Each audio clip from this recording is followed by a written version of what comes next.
one of the scoliosis physical therapists at Focus Physical Therapy. At Focus, the Scoliosis Based Exercise Program focuses on diaphragmatic breathing with postural corrections to return spinal alignment. Corrections of the pelvis and shoulders are performed first, then lengthening of the spine with an inhaled breath.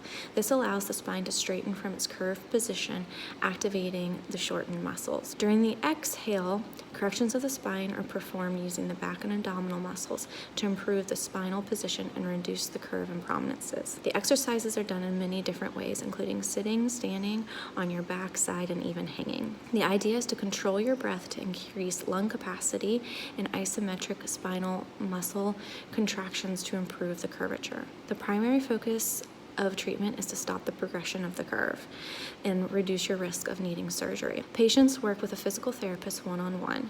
A specialized program is made for each patient, and we work with you to provide the highest level of care. For more information, contact me at 502-509-3136. You can email me at Renee at physicaltherapylouisville.com or visit our website, physicaltherapylouisville.com.